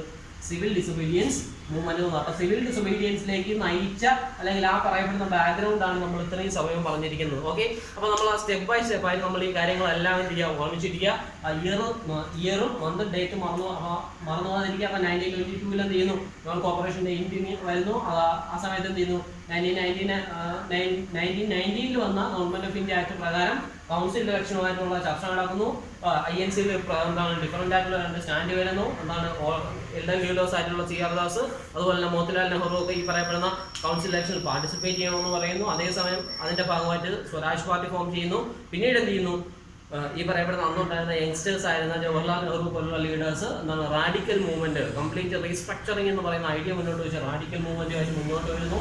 ദെൻ ലേറ്റ് 1920s എന്ത് ചെയ്യുന്നു, ഇന്ത്യൻ പൊളിറ്റിക്സിനെ ഷേപ്പ് ചെയ്ത രണ്ട് ഘടകങ്ങൾ അത് നമ്മൾ മനസ്സിലാക്കുക. Economic depression and falling of agricultural price. അപ്പം ഇത് ഇന്ത്യൻ കണ്ടീഷനെ വളരെ സിവിയർ ആയിട്ടുള്ള ഒരു ക്രൈസിസിലേക്കാണ് നയിച്ചത്. ദെൻ ഇത് അല്ലെങ്കിൽ ഈ ഒരു സാഹചര്യമൊക്കെ ഒന്ന് മേക്കപ്പ് ചെയ്ത് വരുന്നതിന് വേണ്ടി 1928 സൈമൺ കമ്മീഷൻ വരുന്നു. സൈമൺ കമ്മീഷൻ എന്ത് ചെയ്യുന്നു, അത് വലിയൊരു ഫെയിലിയർ ആയിട്ട് മാറുന്നു. ഇന്ത്യക്കാരും അതിനെ അംഗീകരിക്കുന്നില്ല. 1929 പിന്നെയും അന്നുണ്ടായിരുന്ന വൈസ്രോയി എന്ത് ചെയ്തു, ഇന്ത്യക്ക് വലിയൊരു ഓഫറായി ഡൊമിനിയൻ സ്റ്റാറ്റസ് എന്ന് പറയുന്ന സംഗതി കൊടുക്കുന്നു. ഇതുമായിട്ട് ബന്ധപ്പെട്ടും ഇന്ത്യൻ നാഷണൽ കോൺഗ്രസിൽ എന്ത് ചെയ്യുന്നു, രണ്ട് സ്റ്റാൻഡ് വരുന്നു. പതിയെ ഈ പറയപ്പെടുന്ന ഡൊമിനിയൻ സ്റ്റാറ്റസ് എന്ന് പറയുന്ന സംഗതി വേണ്ട, നമുക്ക് അതിൻ്റെ ആവശ്യം, മറിച്ച് കംപ്ലീറ്റ് ഇൻഡിപെൻഡൻസ് ആണെന്ന് ഇന്ത്യൻ നാഷണൽ കോൺഗ്രസ് അടക്കമുള്ള യൂണിറ്റുകൾ തിരിച്ചറിയുകയും പിന്നീട് പൂർണ്ണ സ്വരാജിന് വേണ്ടി, കംപ്ലീറ്റ് ഇൻഡിപെൻഡൻസിന് വേണ്ടിയുള്ള സ്ട്രഗിൾ മുന്നോട്ട് കൊണ്ടുപോവുകയും ചെയ്യുന്നു. അതിന്റെ ഭാഗമായി 1930 ജാനുവരി 26 ഇൻഡിപെൻഡൻസ് ഡേ ആയിട്ട് ആചരിച്ചു. പക്ഷെ അതിന് വൈഡ് റീച്ച് ലഭിച്ചില്ല. അപ്പോൾ ഇതിലൂടെ എല്ലാം ഫോം ചെയ്ത് ഫ്രീഡം എന്ന് പറയുന്ന ഒരു അബ്സ്ട്രാക്ട് ഐഡിയ ആണ്. പിന്നീട് ഈ പറയപ്പെടുന്ന അബ്സ്ട്രാക്ട് ഐഡിയ എന്താണ് നടപ്പിലാക്കുന്നതിന് വേണ്ടി, എന്താണ് അറ്റൈൻ ചെയ്യുന്നതിന് വേണ്ടിയുള്ള ഒരു വലിയ മാർഗമായിരുന്നു കണ്ടെത്തേണ്ടിയിരുന്നത്. ഗാന്ധിയുടെ നേതൃത്വത്തിൽ ആ ഒരു മാർഗമായി ചെന്ന് മാറി സിവിൽ ഡിസൊബീഡിയൻസ് മൂവ്മെന്റ് മാറി. ഓക്കെ, അപ്പൊ ഇത്രയും കാര്യങ്ങൾ, അല്ലെങ്കിൽ ഇത്രയും ഫാക്ടേഴ്സ് ആണ്, അല്ലെങ്കിൽ ഇത്രയും ഈവൻസ് ആണ് എന്തിലേക്ക് നയിച്ചത്, സിവിൽ ഡിസൊബീഡിയൻസ് മൂവ്മെന്റിലേക്ക് നയിച്ചത്. അപ്പൊ ഈ പറയപ്പെടുന്ന ഇയേഴ്സ്, അതുപോലെ തന്നെ ആളുകളുടെ പേര്, പറയപ്പെടുന്ന എന്താണ് ഈവൻസ്, ഡിഫറൻറ്റ് സ്റ്റാൻഡുകൾ എന്തൊക്കെയാണ്, ഈ കാര്യങ്ങളെല്ലാം വളരെ വ്യക്തമായിട്ട് മനസ്സിലാക്കുക. അതോടൊപ്പം തന്നെ ടെക്സ്റ്റ് നന്നായിട്ട് വായിക്കുക. ടെക്സ്റ്റ് എല്ലാം വളരെ വ്യക്തമായിട്ട് കൊടുത്തിട്ടുണ്ട്.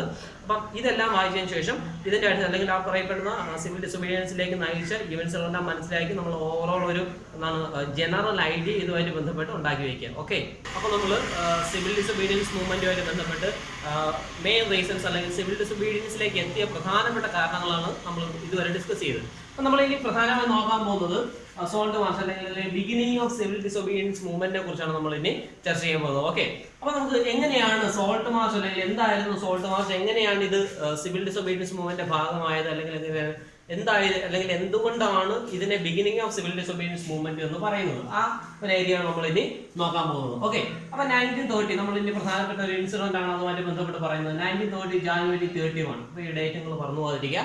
1930 ജാനുവരി 31. അപ്പൊ ഈ ഒരു ദിവസം, അല്ലെങ്കിൽ ഇന്ന്, അല്ലെങ്കിൽ ഈ ഒരു ഡേറ്റിന് എന്ത് ചെയ്യുന്നു, ഗാന്ധി എന്ത് ചെയ്യുന്നു, അന്നുണ്ടായിരുന്ന വൈസ്രോയി ഇർവിൻ, നമ്മൾ പറഞ്ഞു നേരത്തെ ഇർവിനെ കുറിച്ച്. ഇർവിൻ ആരായിരുന്നു? അദ്ദേഹമായിരുന്നു ഇന്ത്യ വൈസ്രോയി എന്ന് പറഞ്ഞാൽ. അദ്ദേഹമാണ് ഇന്ത്യക്ക് ഒരു ഡൊമിനിയൻ സ്റ്റാറ്റസ് ഒക്കെ ചെയ്തത്, അലോട്ട് ചെയ്യാന്നൊരു ഓഫർ മുന്നോട്ട് വയ്ക്കുന്നു. പക്ഷേ ഇന്ത്യക്കാരെന്ത് ചെയ്യുന്നു, അതിനെ വളരെ ശക്തമായിട്ട് എന്ത് ചെയ്യുന്നു, അവോയ്ഡ് ചെയ്ത് കളയുന്നു. അപ്പൊ ഈ ഒരു സാഹചര്യത്തിൽ ഇർവിൻ എന്ത് ചെയ്യുന്നു, ഇർവിനെ, അല്ലെങ്കിൽ അന്നുണ്ടായിരുന്ന വൈസ്രോയായ ഇർവിൻ എന്ത് ചെയ്യുന്നു, ഗാന്ധി ഒരു ലെറ്റർ അയക്കുന്നു. ഓക്കെ, ഗാന്ധി എന്ത് ചെയ്തു, ഒരു ലെറ്റർ അയച്ചു. അപ്പൊ ഈ ലെറ്ററിന്റെ പ്രത്യേകത എന്ന് പറയുന്നത് ഇറ്റ് കണ്ടെയ്ൻസ് 11 ഡിമാൻഡ്സ്. പ്രധാനമായും 11 ഡിമാൻഡുകളാണ് ഇതിനകത്ത് ഉണ്ടായിരുന്നത്, ഈ പറയപ്പെടുന്ന ലെറ്ററിന്റെ അകത്ത് ഉണ്ടായിരുന്നത്. ഓക്കെ, അപ്പോൾ 1930 ജാനുവരി 31 എന്ത് ചെയ്യുന്നു, ഗാന്ധി ഇർവിന് ഒരു ലെറ്റർ അയക്കുന്നു. ഇനി എന്തായിരുന്നു ലെറ്ററിന്റെ പ്രത്യേകത? It contains 11 demands. 11 ഡിമാൻഡുകളായിരുന്നു ഇതിൻ്റെ അകത്ത് ഉണ്ടായിരുന്നത്, ഈ ലെറ്ററിനകത്ത് ഉണ്ടായിരുന്നത്. അപ്പൊ നമ്മളിവിടെ മനസ്സിലാക്കേണ്ട ഒരു കാര്യം, ഇന്ത്യൻ നാഷണൽ മൂവ്മെന്റ് ചെയ്യുന്ന, അല്ലെങ്കിൽ ഇന്ത്യയെ റെപ്രസെന്റ് ചെയ്യുന്ന ഒരു ലീഡറാണ് ആരെന്ന് പറയുന്നത്, ഗാന്ധി എന്ന് പറയുന്നത്. അപ്പൊ ഗാന്ധി എന്ന് പറയുന്ന ലീഡർ എന്ത് ചെയ്യുന്നു, അന്നുണ്ടായിരുന്ന വൈസ്രോയ്, ബ്രിട്ടീഷ് അഡ്മിനിസ്ട്രേഷന്റെ എന്താണ് ഒരു അതോറിറ്റി ആയിരുന്ന വൈസ്രോയ്ക്ക് എന്ത് ചെയ്യുന്നു, ഇവിടെ നിന്ന് ഒരു കത്ത് അയക്കുന്നു. അപ്പൊ ഇന്ത്യൻ ലീഡർ എന്ത് ചെയ്യുന്നു, ബ്രിട്ടീഷ് ലീഡറിനൊരു കത്ത് അയക്കുന്നു. ഈ കത്തിന്റെ പ്രത്യേകത, ഇതിൽ 11 ഡിമാൻഡുകളാണ് ഉണ്ടായിരുന്നത്. ഇനി എന്തായിരുന്നു ഈ ഡിമാൻഡുകളുടെ പ്രത്യേകത എന്ന് പറയുന്നത്? അപ്പൊ ഈ ഡിമാൻഡുകൾ എന്ന് പറയുന്നത് some of them were general interest and others were specific demand of different classes. Okay, ഇത് ഒരു ചില ഡിമാൻഡുകൾ എന്ന് പറയുന്നത് ഒരു ജനറൽ അല്ലെങ്കിൽ സ്വാഭാവികമായും സൊസൈറ്റിക്ക് കംപ്ലീറ്റ് ആയിട്ടും ആവശ്യമായിട്ടുള്ള അല്ലെങ്കിൽ എന്താണ് സൊസൈറ്റിയിൽ കൊണ്ടുവരേണ്ട പ്രധാനപ്പെട്ട ജനറൽ ഡിഫറൻസസിനെ കുറിച്ചാണ് ഇതിൽ പറയുന്നത്. ഈ പറയപ്പെടുന്ന 11 ഡിമാൻഡുകളിൽ കുറെ ഡിമാൻഡുകളിൽ പറയുന്നത്. ദെൻ സം അതേഴ്സ് വെയർ എന്താണ് specific demands of different classes. മറ്റ് ഡിമാൻഡുകൾ എന്ന് പറയുന്നത് എന്താണ്, ചില സ്പെസിഫിക് അല്ലെങ്കിൽ ക്ലാസ്സുകളെ കുറിച്ച് അല്ലെങ്കിൽ എന്താണ് സ്പെസിഫിക് ആയിട്ടുള്ള ഡിഫറെന്റ് ക്ലാസ്സുകളുടെ ഡിമാൻഡാണ്. അപ്പോൾ ക്ലാസ് എന്ന് പറയുമ്പോൾ നമുക്ക് ഡിഫറെന്റ് ആയിട്ടുള്ള, അപ്പോൾ എന്താണ് ഇൻഡസ്ട്രിയലിസ്റ്റ് കാണും, മെർച്ചൻസ് കാണും, ടീച്ചേഴ്സ് കാണും, പ്രൊഫഷണൽസ് കാണും, പെർസൺസ് കാണും. അപ്പോൾ അതുപോലെ ഡിഫറെന്റ് ആയിട്ടുള്ള ഡിഫറെന്റ് ആയിട്ടുള്ള ക്ലാസ്സുകളുടെ ഡിഫറെന്റ് ഡിമാൻഡ്സ് ആയിരുന്നു ബാക്കിയുള്ള എന്താ ഈ ലെറ്ററിൽ പറയുന്ന ബാക്കി ഡിമാൻഡ്സ് എന്ന് പറയുന്നത്. ഓക്കെ, അപ്പൊ ഈ പറയപ്പെടുന്ന ഡിഫറെന്റ് ഡിമാൻഡ്സുകൾ ഈ ലെറ്ററിൽ ഉൾക്കൊണ്ടതുകൊണ്ട് തന്നെ അപ്പം എന്താണ് ഡിഫറെന്റ് ക്ലാസസിന്റെ ഡിമാൻഡ്സ് ആണ് മുന്നോട്ട് വെച്ചത്. അപ്പൊ ഈ ഡിഫറെന്റ് ക്ലാസസിന്റെ ഡിമാൻഡ്സ് ഉള്ളത് കൊണ്ട് തന്നെ എന്താണ് എല്ലാ വിഭാഗം സൊസൈറ്റിയിലെ എല്ലാ സെക്ഷനെയും യുണൈറ്റ് ചെയ്ത് നിർത്തുന്നതിന് ഈ ഒരു പ്രോസസ് എന്ത് ചെയ്തു കാരണമായപ്പോൾ എന്താണ് പല സെക്ഷനുകളുടെയും ഡിമാൻഡ് ഈ ലെറ്ററിനകത്തുണ്ട്. അപ്പൊ എല്ലാവർക്കും വേണ്ടിയാണ് ഗാന്ധി എന്ത് ചെയ്യുന്നത്, ലെറ്റർ എന്ത് ചെയ്ത് അയച്ചിരിക്കുന്നത് എന്നൊരു ബോധം എന്ത് ചെയ്യുന്നു ജനങ്ങളിലേക്ക് എത്തുന്നു. ഇത് ഈ പറയപ്പെടുന്ന ഡിഫറെന്റ് സെക്ഷൻസ് ഓഫ് സൊസൈറ്റിയിലെ ഡിഫറെന്റ് സെക്ഷനുകളെ മൂവ്മെന്റിന്റെ ഭാഗമാക്കുന്നതിന് ഇതെന്ത് ചെയ്തു, വളരെ സഹായകരമായിട്ട് മാറി. ഓക്കെ, അപ്പൊ ഈ പറയപ്പെടുന്ന ലെറ്ററുകളിൽ അല്ലെങ്കിൽ ഡിമാൻഡുകളിലെ ഏറ്റവും പ്രധാനപ്പെട്ട എന്തായിരുന്നു, abolition of salt tax. Okay, അപ്പൊ ഈ ഡിമാൻഡുകളിൽ ഏറ്റവും പ്രധാനപ്പെട്ടതായിരുന്നു അബോളിഷൻ ഓഫ് സോൾട്ട് ടാക്സ്. നമ്മൾ ഇനി മനസ്സിലാക്കുക, ഈ ബ്രിട്ടീഷ് അഡ്മിനിസ്ട്രേഷന്റെ കീഴിൽ അല്ലെങ്കിൽ ഈ സോൾട്ട് എന്ന് പറയുന്ന പ്രോഡക്റ്റിന്റെ അല്ലെങ്കിൽ എന്താണ് ഈ ഒരു വസ്തുവിന്റെ പ്രധാനപ്പെട്ട ഒരു ഫീച്ചർ എന്ന് പറയുന്നത് എന്താണ്, നമുക്കറിയാം റെസ്പെക്റ്റീവ് ഓഫ് ക്ലാസ് എന്താണ് ഡിഫറൻസസ് അല്ലെങ്കിൽ ക്ലാസ് ഡിഫറൻസസ് അല്ലെങ്കിൽ എന്താണ് എക്കണോമിക് ഡിഫറൻസസ് എല്ലാ ജനങ്ങളും ഒരുപോലെ ഉപയോഗിക്കുന്ന ഒരു പ്രോഡക്റ്റ് ആണ് എന്തെന്ന് പറയുന്നത്, സോൾട്ട് എന്ന് പറയുന്നത്. ഓക്കെ, അപ്പൊ എല്ലാ ജനങ്ങളും ഒരുപോലെ ഉപയോഗിക്കുന്ന ഒരു പ്രോഡക്റ്റ് ആണ് ഇന്ത്യക്കാര് ഒരുപോലെ ഉപയോഗിക്കുന്ന ഒരു പ്രോഡക്റ്റ് ആയിരുന്നു സോൾട്ട് എന്ന് പറയുന്നത്. അപ്പൊ ഈ സോൾട്ടുമായിട്ട് ബന്ധപ്പെട്ട പ്രധാനപ്പെട്ട പ്രശ്നം എന്ന് പറയുന്നത് the monopoly over salt production അല്ലെങ്കിൽ എന്താണ് ഉപ്പ് ഉൽപ്പാദിപ്പിക്കുന്നതിന്റെ പൂർണ്ണമായ കുത്തക അവകാശം. എന്താണ് സോൾട്ട് ഉൽപ്പാദിപ്പിക്കാനുള്ള റൈറ്റ് അല്ലെങ്കിൽ അവകാശം അതോറിറ്റി ആർക്ക് മാത്രമായിരുന്നു ഉണ്ടായിരുന്നത്, റെസ്റ്റ് വിത്ത് ബ്രിട്ടീഷ് ഗവൺമെന്റ് മാത്രമേ എന്ത് ഉൽപ്പാദിപ്പിക്കാവൂ, സോൾട്ട് ഉൽപ്പാദിപ്പിക്കാവൂ. ആ ബ്രിട്ടീഷുകാർ ഉൽപ്പാദിപ്പിക്കുന്ന സോൾട്ട് മാത്രമേ ആര് ഉപയോഗിക്കാവൂ, ഇന്ത്യക്കാർ ഉപയോഗിക്കാവൂ. ഓക്കെ, അപ്പൊ അതായിരുന്നു എന്തെന്ന് പറയുന്നത് നിലനിന്നിരുന്ന സിസ്റ്റം എന്ന് പറയുന്നത്. അപ്പം ഈ സോൾട്ട് പ്രൊഡക്ഷന്റെ മൊണോപ്പൊളിയും അതുപോലെ തന്നെ ഇത്രയും കോമൺ ആയിട്ടുള്ള അല്ലെങ്കിൽ ഇത്രയും ജനങ്ങൾ ഉപയോഗിക്കുന്ന അല്ലെങ്കിൽ എല്ലാവർക്കും ആവശ്യമായിട്ടുള്ള സോൾട്ട് പോലെ ഒരു ഉൽപ്പന്നത്തിന് മുകളിൽ ബ്രിട്ടീഷുകാർ ചുമത്തിയിരുന്ന ടാക്സ്. ഓക്കെ, ഇതെന്ത് ചെയ്യുക, അബോളിഷ് ചെയ്യുക. അപ്പോൾ നോക്കാം, ഈ പറയപ്പെടുന്ന എല്ലാ ജനങ്ങളും ഉപയോഗിച്ചു വരുന്ന ഒരു പ്രോഡക്റ്റ് അതിന്റെ കുത്തകാവകാശവും അതുപോലെ തന്നെ എന്താണ് അതിന്റെ മുകളിലുള്ള നികുതിയും എല്ലാം കളക്ട് ചെയ്യുന്നതായിട്ട് ബ്രിട്ടീഷ് ഗവൺമെന്റ്. അപ്പം ഇതുമായിട്ട് ബന്ധപ്പെട്ട് എന്താണ് സോൾട്ട് ടാക്സ് തോന്നുമ്പോൾ ഇൻക്രീസ് ചെയ്യും, തോന്നുമ്പോൾ കുറയ്ക്കും. നോർമലി എന്ത് ചെയ്യാറില്ല, ഡിക്രീസ് ചെയ്യാറില്ല. അപ്പൊ ഈ പറയപ്പെടുന്ന സോൾട്ട് ടാക്സുമായിട്ട് ബന്ധപ്പെട്ട് എന്താണ് സോൾട്ടിന്റെ ടാക്സ് അടയ്ക്കണമെന്നോ വേണ്ടയോ അല്ലെങ്കിൽ സോൾട്ട് ടാക്സ് അടയ്ക്കേണ്ട ആവശ്യമുണ്ടോ, ആ സോൾട്ട് ടാക്സ് അടയ്ക്കുന്നത് കൊണ്ട് ഇന്ത്യക്ക് എന്തെങ്കിലും ഗുണമുണ്ടോ ഇല്ലയോ എന്നുള്ളതൊക്കെയായിരുന്നു ചർച്ച എന്ന് പറയുന്നത്. അപ്പൊ അതുകൊണ്ട് സോൾട്ട് എന്ന് പറയുന്ന ഒരു കോമൺ പ്രോഡക്റ്റിന്റെ മുകളിലുള്ള ടാക്സ് എന്ത് ചെയ്യുക, അബോളിഷ് ചെയ്യുക എന്നുള്ളതായിരുന്നു ഡിമാൻഡുകളിൽ ഏറ്റവും പ്രധാനപ്പെട്ട ഒന്ന് എന്ന് പറയുന്നത്. ഓക്കെ, അത് കൃത്യമായിട്ട് ഓർമ്മിക്കുക. എന്താണ് അബോളിഷൻ ഓഫ് സോൾട്ട് ടാക്സ് എന്ന് പറയുന്ന ഒരു പ്രധാനപ്പെട്ട ഡിമാൻഡ് ആയിരുന്നു. കാരണം അതിന്റെ മൊണോപ്പൊളി എന്ന് പറയുന്നത് അല്ലെങ്കിൽ പ്രൊഡക്ഷന്റെയും എന്താണ് ഈ പറയപ്പെടുന്ന ടാക്സ് കളക്ഷന്റെയും ഒക്കെ അതോറിറ്റി എന്ന് പറയുന്ന ഗവൺമെന്റ് ആണ്. അപ്പൊ ഗാന്ധി പറയുന്നത് എന്താണ്, ഈ പറയപ്പെടുന്ന monopoly over salt production and tax എന്ന് പറയുന്നത് ബ്രിട്ടീഷ് റൂളിന്റെ അല്ലെങ്കിൽ ബ്രിട്ടീഷ് അഡ്മിനിസ്ട്രേഷന്റെ ഒപ്രസീവ് ഫേസ്, അടിച്ചമർത്തുന്ന അല്ലെങ്കിൽ ഒപ്രസീവ് ആയിട്ടുള്ള ഫേസ് എന്താണ് ഡെപ്പിക്റ്റ് ചെയ്യുന്ന ഏറ്റവും പ്രധാനപ്പെട്ട ഉദാഹരണങ്ങളിൽ ഒന്നാണ് എന്തെന്ന് പറയുന്നത് സോൾട്ട് ടാക്സ് എന്ന് പറയുന്നത്. ഓക്കെ, എന്നാണ് ആര് പറയുന്നത്, ഗാന്ധി പറയുന്നത്. Okay, Gandhi's letter was an ultimatum. Okay, അപ്പൊ നമ്മൾ മനസ്സിലാക്കേണ്ട മറ്റൊരു കാര്യം എന്ന് പറയുന്നത് ഈ ലെറ്റർ ഗാന്ധി അയച്ച അല്ലെങ്കിൽ ഗാന്ധി എഴുതിയ ഈ ലെറ്റർ എന്ന് പറയുന്നത് ആക്ച്വലി എന്തായിരുന്നു, ഇറ്റ് വാസ് അൻ അൾട്ടിമേറ്റം, അന്ത്യശാസനമായിരുന്നു ബ്രിട്ടീഷ് ഗവൺമെന്റിനെ സംബന്ധിച്ചിടത്തോളം. കാരണം എന്താണ്, ഗാന്ധി പറയുന്നത് if demands were not fulfilled by March 11 അല്ലെങ്കിൽ മാർച്ച് 11 ഈ പറയപ്പെടുന്ന ഡിമാൻഡുകളെല്ലാം അംഗീകരിച്ചില്ല എന്നുണ്ടെങ്കിൽ എന്ത് ചെയ്യും, we will initiate civil disobedience campaign against the British rule. എന്താണ് ബ്രിട്ടീഷ് അഡ്മിനിസ്ട്രേഷനെതിരെ അല്ലെങ്കിൽ ബ്രിട്ടീഷ് റൂളിനെതിരെ എന്ത് ചെയ്യും?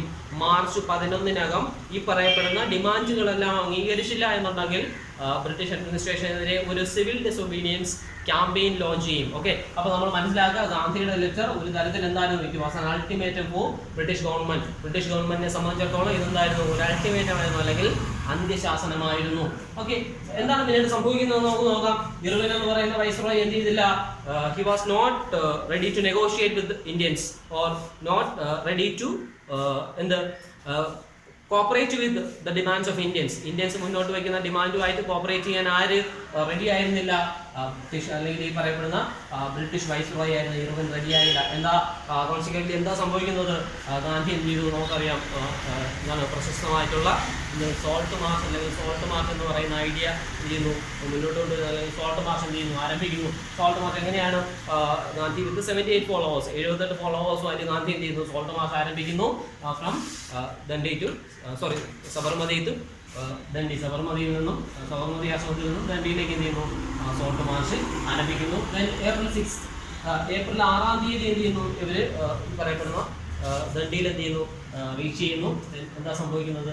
അവിടെ സെറമോണിയലി സോൾട്ട് എന്ത് ചെയ്തു? മാനുഫാക്ചർ ചെയ്ത് എന്താണ് കടൽവെള്ളം കടൽവെള്ളം വറ്റിച്ച് അല്ലെങ്കിൽ എന്താണ് ബോയിൽ ചെയ്ത് എന്ത് ചെയ്യുന്നു? അവർ സോൾട്ട് എന്ത് ചെയ്തു? മാനുഫാക്ചർ ചെയ്തു. ഓക്കെ, അപ്പോൾ നമുക്ക് ഇവിടെ മനസ്സിലാകുന്നത് നമ്മൾ ആദ്യമേ പറഞ്ഞായിരുന്നു, there is differences between non cooperation and civil disobedience. Civil disobedience എന്ന് പറഞ്ഞാൽ എന്താണ്? ബ്രേക്കിംഗ് ഓഫ് ദി ലോ ആണ്. ഇവിടെ എന്താണ്? അല്ലെങ്കിൽ സോൾട്ട് മാനുഫാക്ചർ ചെയ്തതോടുകൂടി എന്താണ് സംഭവിച്ചത്? നമ്മൾ പറഞ്ഞു, ബ്രിട്ടീഷുകാർ പറയുന്നുണ്ട് monopoly over the production of salt was only by the British. എന്താണ്? സോൾട്ട് പ്രൊഡ്യൂസ് ചെയ്യാനുള്ള അധികാരം ആർക്ക് മാത്രമായിരുന്നു? ബ്രിട്ടീഷുകാർക്ക് മാത്രമായിരുന്നു. ഓക്കെ, അപ്പൊ ഈ പറയപ്പെടുന്ന അധികാരം അല്ലെങ്കിൽ ഈ പറയപ്പെടുന്ന ആ നിയമത്തെ എന്ത് ചെയ്തു?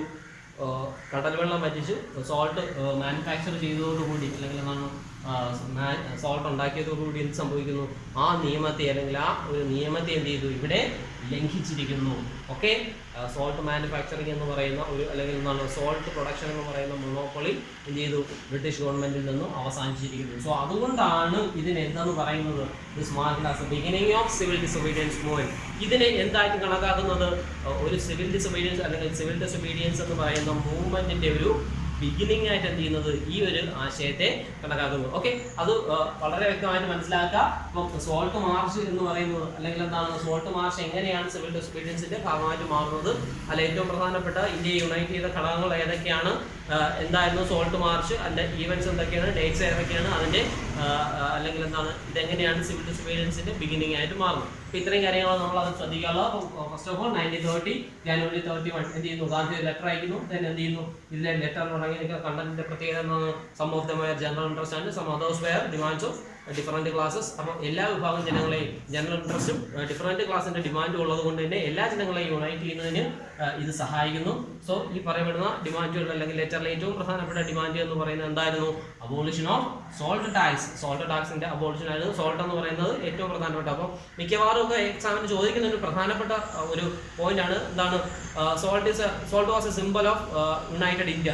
സോൾട്ട് എന്ന് പറയുന്നത് യുണൈറ്റഡ് ഇന്ത്യയുടെ ഒരു സിംബൽ ആയിട്ട് നിന്നു ഡ്യൂറിങ് നാഷണൽ മൂവ്മെന്റ് കാലഘട്ടത്തിൽ. എന്തുകൊണ്ട്? ഓക്കെ, അപ്പോൾ നമുക്ക് പറയാം അല്ലെങ്കിൽ ആൻസർ ആയിട്ട് എന്താണ്? സോൾട്ട് എന്ന് പറയുന്നത് എന്താണ്? എല്ലാ വിഭാഗം ജനങ്ങളും irrespective of class differences or caste differences or economic differences എല്ലാ ജനങ്ങളും ഉപയോഗിച്ചിരുന്ന പ്രോഡക്റ്റ് ആയിരുന്നു. അപ്പോൾ അതുകൊണ്ട് തന്നെ ഇതിന്റെ മുകളിലെ കുത്തക അവകാശത്തിനെതിരെയാണ് അല്ലെങ്കിൽ എന്താണ് മൊണോപ്പൊളി റൈറ്റിനെതിരെയാണ് ഈ പറയപ്പെടുന്ന അല്ലെങ്കിൽ എന്താണ് ഒരു ഡിമാൻഡ് ഗാന്ധി മുന്നോട്ട് വെച്ചത്.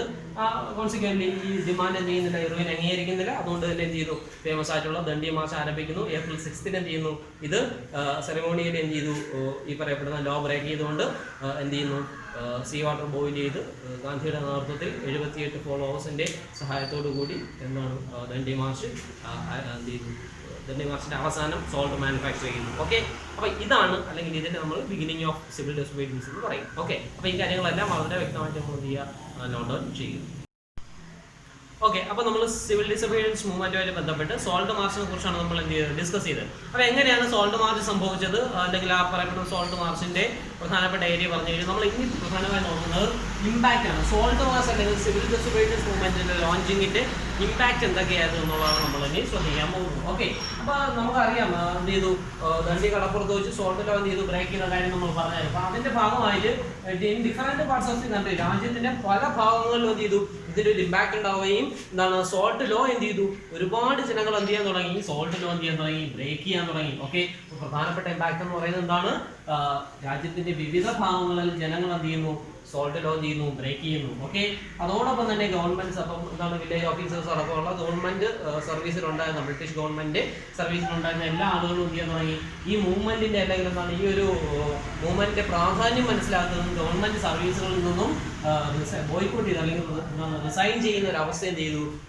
ഉണ്ടാകുകയായിരുന്നു. പിന്നെ എന്ത് ചെയ്യുന്നു, ബ്രേക്കിംഗ് ഓഫ് ഫോറസ്റ്റ് ലോ, അപ്പോൾ എന്താ അല്ലെങ്കിൽ വയലേഷൻ ഓഫ് ഫോറസ്റ്റ് ലോ. അപ്പോൾ എന്തായിരുന്നു ഫോറസ്റ്റ് ലോ എന്ന് നമ്മൾ മനസ്സിലാക്കുക. അപ്പോൾ ബ്രിട്ടീഷുകാർ ഇന്ത്യയിൽ വരുമ്പോൾ എന്താണ് ഇന്ത്യൻ ഫോറസ്റ്റുമായിട്ട് ബന്ധപ്പെട്ട് അല്ലെങ്കിൽ ഫോറസ്റ്റ് റെഗുലേഷനുമായിട്ട് ബന്ധപ്പെട്ട് കുറച്ച് നിയമങ്ങൾ കൊണ്ടുവരുന്നു. ആ നിയമത്തിന്റെ പ്രധാനപ്പെട്ട പ്രത്യേകത എന്ന് പറഞ്ഞാൽ ഫോറസ്റ്റിനെ പ്രധാനമായും 3 ആയിട്ട് തിരിച്ചിരുന്നു: reserved forest, protected forest and village forest. Okay, അപ്പോൾ ഈ പറയപ്പെടുന്ന 3 ഫോറസ്റ്റുകൾക്കും അതിൻ്റെതായ പ്രത്യേകതകളുണ്ട്. അപ്പോൾ ഇതിൽ ഏറ്റവും പ്രധാനപ്പെട്ട റിസർവ്ഡ് ഫോറസ്റ്റ്, ഒരു ജനങ്ങൾക്കും കടന്നു ചെല്ലാനാകാത്ത അല്ലെങ്കിൽ എന്താണ് ഒരു കാരണവശാലും ജനങ്ങൾ പ്രവേശിക്കരുത് എന്ന് പറയപ്പെടുന്ന ഫോറസ്റ്റുകളാണ് എന്തെന്ന് പറയുന്നത് റിസർവ്ഡ് ഫോറസ്റ്റ് എന്ന് പറയുന്നത്. അപ്പോൾ ഈ റിസർവ്ഡ് ഫോറസ്റ്റുകളിൽ ഫോറസ്റ്റ് നിയമം വന്നതോടുകൂടി എന്താണ് ആ ഫോറസ്റ്റുമായിട്ട് ബന്ധപ്പെട്ട് അല്ലെങ്കിൽ എന്താണ് ലൈഫ് മുന്നോട്ട് കൊണ്ടുവന്നിരുന്ന എന്താണ് നമുക്കറിയാം ട്രൈബൽസിൻ്റെ ആയിട്ട് ലൈഫ് എന്ന് പറയുന്നത് എന്താണ് ഈ ഫോറസ്റ്റുമായിട്ട് ബന്ധപ്പെട്ടാണ്. അപ്പോൾ ഈ ജനങ്ങൾക്ക് മറ്റു ജോലി ചെയ്യേണ്ടത് അല്ലെങ്കിൽ എന്താണ് അവരുടെ ആ പറയപ്പെടുന്ന എന്താണ് എൻവയോൺമെന്റിൽ നിന്നും അവർക്ക് മാറി ജീവിക്കേണ്ടി വന്ന ഒരവസ്ഥ. അപ്പോൾ ഈ ഫോറസ്റ്റ് ലോ ബ്രേക്ക് ചെയ്യാൻ തുടങ്ങിയതോടുകൂടി ജനങ്ങൾ എന്ത് ചെയ്യാൻ തുടങ്ങി, പഴയതുപോലെ ഫോറസ്റ്റിലേക്ക് എൻട്രി ചെയ്യുന്നു.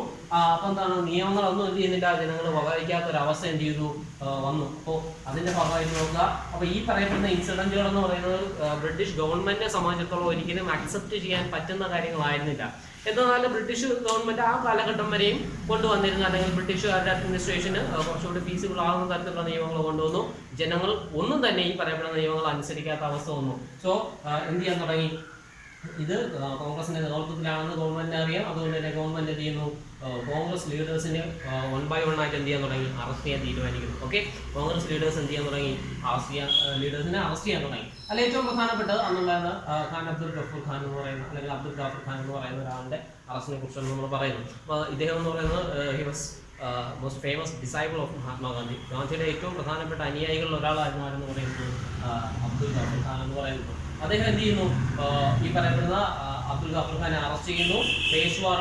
പേഷ്വാർ എന്ന് പറയുന്ന മേഖലയിൽ ജനങ്ങൾ അല്ലെങ്കിൽ ജനങ്ങൾക്കിടയിൽ വലിയ സ്വാധീനമുള്ള ആളായതുകൊണ്ട് തന്നെ ജനങ്ങൾ എന്ത് ചെയ്യുന്നു, വളരെ ശക്തമായിട്ട് എന്ത് ചെയ്യുന്നു, അബ്ദുൽ ഗഫൂർ ഖാന്റെ അറസ്റ്റുമായിട്ട് ബന്ധപ്പെട്ട് വലിയ ശക്തമായ പ്രതിഷേധങ്ങൾ എന്ത് ചെയ്യുന്നു അവിടെ സംഘടിപ്പിക്കുന്നു. ഓക്കെ, അപ്പോൾ അപ്പോൾ അബ്ദുൽ ഗഫൂർ ഖാന്റെ അറസ്റ്റ് വന്നപ്പോൾ തന്നെ ഇത്രയും ഭയങ്കര ഒരു അജിറ്റേഷൻ ഉണ്ടാകുന്നു. അപ്പോൾ അതേ സാഹചര്യത്തിൽ 1 മാസം കഴിയുമ്പോൾ എന്താണ് സംഭവിക്കുന്നത്, ഗാന്ധി അറസ്റ്റ് ലഭിച്ചത്. അപ്പോൾ എന്ത് ഗാന്ധിയെ തന്നെ എന്ത് ചെയ്യുന്നു, ബ്രിട്ടീഷുകാരെ അറസ്റ്റ് ചെയ്യുന്നു. അപ്പോൾ നമുക്ക് സാഹചര്യം എത്രത്തോളം വഷളായി അല്ലെങ്കിൽ എത്രത്തോളം സിവിയർ ആണെന്ന് നമുക്ക് അതിൽ നിന്ന് തന്നെ മനസ്സിലാക്കാം. കാരണം എന്താണ്, ഈ ഗാന്ധിയുടെ അറസ്റ്റ് വന്നതോടുകൂടി ഇൻഡസ്ട്രിയിൽ, അപ്പോൾ ഷോലാപൂരിൽ എന്ന് പറയുന്ന ഒരു മേഖലയിൽ ഇൻഡസ്ട്രിയൽ വർക്കേഴ്സ് അന്നുണ്ടായിരുന്ന റെയിൽവേ പ്ലാറ്റ്ഫോമുകൾ, അതുപോലെ തന്നെ മുനിസിപ്പൽ കോർപ്പറേഷൻ, പോലീസ് പോസ്റ്റ് അടക്കമുള്ള സകല മേഖലകളും അറ്റാക്ക് ചെയ്യുകയും അതെല്ലാം നശിപ്പിക്കുകയും ചെയ്യുന്ന ഒരു അവസ്ഥയിലേക്ക് അത്രയും വയലന്റ് അല്ലെങ്കിൽ അത്രയും അഗ്രസീവ് ആയിട്ടുള്ള മോഡിലേക്ക് എന്ത് ചെയ്തു, മൂവ്മെന്റിന്റെ ഈ പറയപ്പെടുന്ന ഗതി എന്ന് പറയുന്നത് അല്ലെങ്കിൽ ആ ഒരു ഫേസ് എന്ന് പറയുന്നത് എന്ത് ചെയ്യപ്പെട്ടു, ചേഞ്ച് ചെയ്യപ്പെട്ടു. ദെൻ അപ്പം ഇതിനെല്ലാം ഗവൺമെന്റ് എടുത്ത പോളിസി എന്ന് പറഞ്ഞാൽ അതിനേക്കാളും റെപ്രസീവ് ആയിരുന്നു. അപ്പം ഈ സാഹചര്യങ്ങളെല്ലാം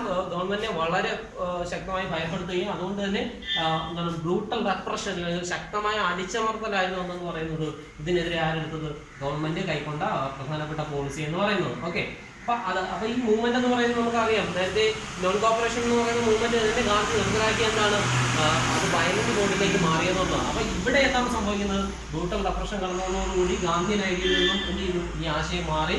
സോ അതുകൊണ്ട് തന്നെ സിവിൽ ഡിസൊബീഡിയൻസ് മൂവ്മെന്റ് എന്ത് ചെയ്തു, ഫോളോ ചെയ്യേണ്ട അവസ്ഥ അല്ലെങ്കിൽ നിർത്തിവെക്കേണ്ട ഒരു അവസ്ഥ എന്ത് ചെയ്തു അവിടെ വന്നു. അപ്പോൾ ആ ഒരു സാഹചര്യത്തിൽ എന്ത് ചെയ്തു, 1931 March 5 ഈ ഒരു ഡേറ്റിന്റെ പ്രത്യേകത ഇവിടെയാണ്.